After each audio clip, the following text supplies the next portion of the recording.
All right, Buff fans, we are here on Pearl Street, about to go have some lunch at Pasta J's. And Adam, we got Media Day coming up next week. We're going to talk about that, but they've also got a new commit recently that we haven't talked about yet. But how you doing on this lovely summer day? It's nice. Get to enjoy 4th of July and then dive right back into it. We were messaging the other day, and I was like, I'm ready to get back to work. It's actually been a pretty short off season because of the bowl game, more so than a lot of the seasons we've covered around here before. But there's only so much you can pour over this roster and debate the same guys before. You want to at least get into camp, and so you start having some new things to report on. Well, I don't know about you, but I mean, every May-ish around there, I'm burnt out. Like, it's been a long school year, and I need May and June to kind of recharge the batteries. But when July hits, it's like, all right, let's go. I'm ready to get going, and we got Media Day. I know you and I are both flying out to Dallas on Monday, and the Media Day is Tuesday and Wednesday.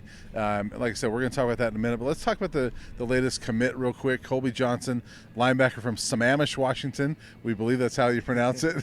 There's probably people up there that say, no, this is how it's pronounced, but we're going with Sammamish. Colby Johnson, tell me about him. Folks up there are really high on his potential.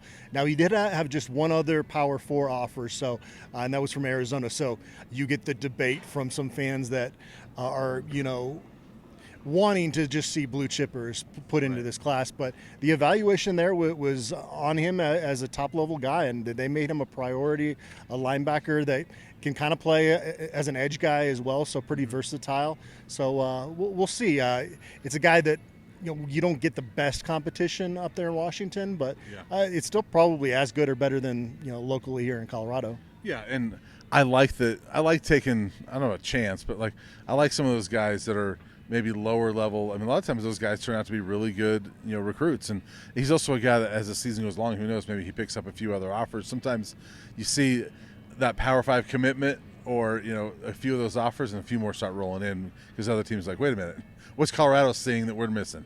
Yeah, and I mean, the other thing to point out, too, is that prep recruiting's changed so much. Yeah.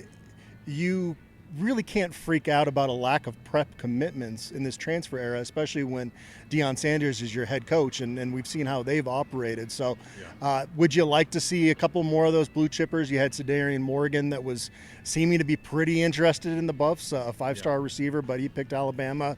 You didn't get either of the two in-state offensive linemen that you really went after. So, you could hope for recruiting to be a little bit better from the prep ranks right now. But I put together a list of 12 guys that are still looking at Colorado that took an official visit to Boulder throughout the spring and summer. So we'll see how it pans out.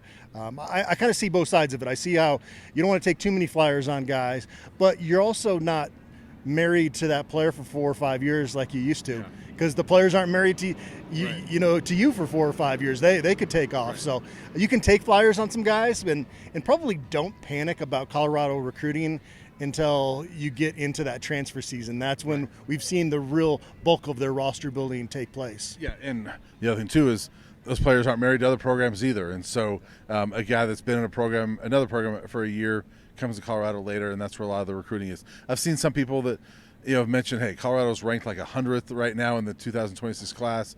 Coach Prime's not even there.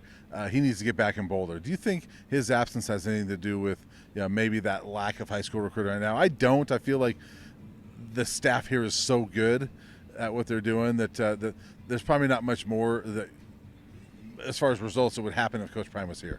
Yeah, it's hard to say. Maybe they get another couple commits from that official visit season if Coach Prime is able to engage, because his personality is one of the things that really sells recruits on wanting to come here.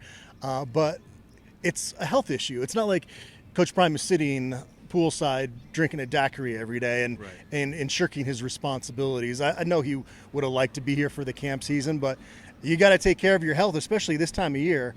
You're ramping up to camp in the season. It's a grind for those guys. And so, the bottom line is he couldn't be here, and maybe as a result, a couple guys. But none of these verbal commitments are binding right now. So you could theoretically convince them to come out to a game in the fall when Coach Prime is on campus and still have an opportunity. We've seen a lot of their big gets be guys that have flipped late in the process. So well, I don't know how. I'm sure he wants to get back and be with the team. You and I were joking. I think Bucky wants to get back. Yeah, he's been in down in there for a long time, and we were kind of joking in his latest videos. He's feeding zoo animals, things like that. Like, Bucky needs to get out of Canton, Texas, and get back into Boulder. Yeah, no, it's been great. We've gotten to see a lot of Coach Prime's ranch during this time because I think Bucky is he's giving the tour of everything at this point. Yeah. No, it's cool to see that insight, but I think especially with Big 12 Media Days coming up, you just hope that Coach Prime is able to make it out there. He's still on the schedule out there, and he would be the last coach to address the media out there. So we'll see how that takes place. I really like the group of guys that they have going out there. I can't wait to see what Jordan Seaton's personality and how that comes across from all the media throughout the day. I will say one of the funniest things Bucky's ever done is when he's trying to feed Ralphie. He's like, Ralphie, get over here. But anyway, I did talk to somebody this week that said, hey, Coach Prime will be there. And that sounds like his health is getting better and things are going well. So I was told he will be there, and he is the last guy to go. And it's only about an hour and a half from the house, so you would think he can make that. But let's talk about that because you got a group of 5 going out there. Caden Salter, Julian Lewis, Jordan Seaton, DJ McKinney, and Alejandro Mata. Good personalities, we're still getting to know Caden and Julian. DJ McKinney has probably been a little more reserved from what we've seen, but I sort of felt like when we talked to him in the spring, that was a more opened up DJ McKinney. Did you feel like? Yeah, I think he's kind of coming into his own a little bit. I think it's got to be tough when you're in Travis Hunter's shadows, right? Yeah. And the crazy thing is statistically, and we can debate the Pro Football Focus grades and all that stuff, but according to them, the opposing quarterbacks actually completed a lower percentage against DJ McKinney than they did against Travis Hunter last year. That tells you that he was pretty darn good, and he's got a chance to be really good.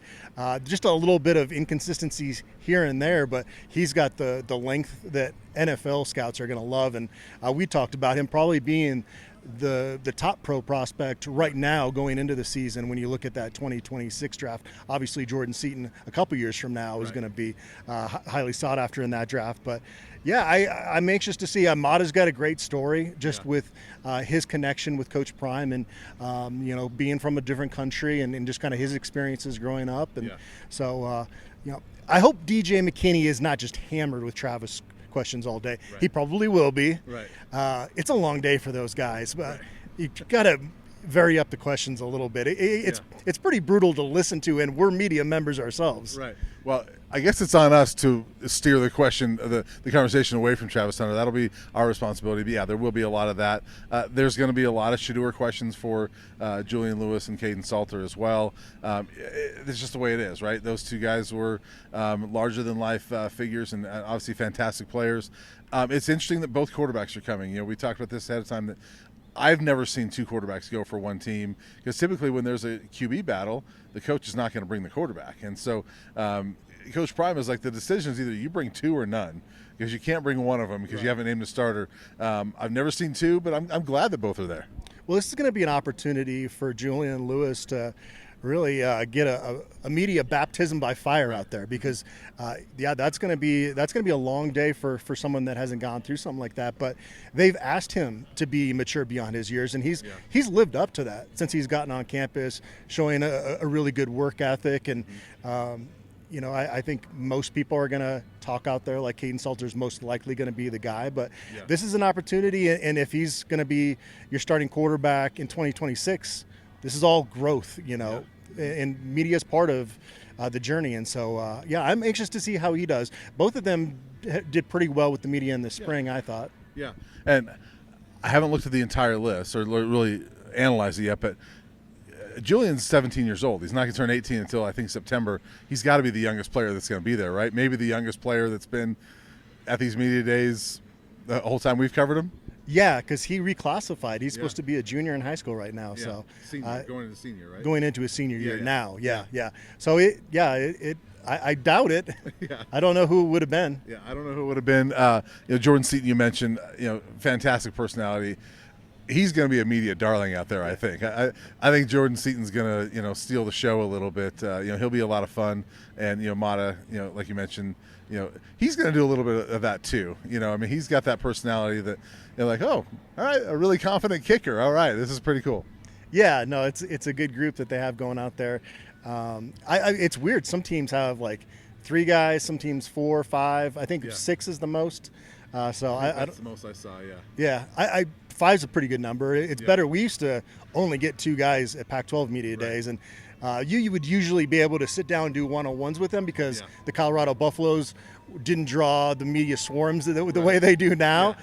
So it's a little bit different, but it's nice to get a lot of those different voices as opposed to just a couple. Yeah, I remember so many years, Pac-12 Media Day at the Hollywood and Highland Hotel or whatever it was called, up on the rooftop. I mean, just casually sitting down with a Philip Lindsay or Cepho Lufau, Derek McCartney, but now, no, it's going to be, you get a couple seconds with Jordan Seaton and Coach Prime. We'll see. I don't think he's going to do much more than the big podium, especially with the health things going on. But we'll see. CU is the last team to go, so we got to go through 15 other teams before we get to the Buffs. We should have a lot of content. Yeah, well, it's good for the Big 12 if Deion Sanders is there, and good for the media that that's their maybe 1 or 2 opportunities a year to get a chance to sit down and hear what he has to say. So that is very good news in terms of him expected to be there. Yeah, awesome. Well, let's go get some lunch, and we'll see you in Dallas next week.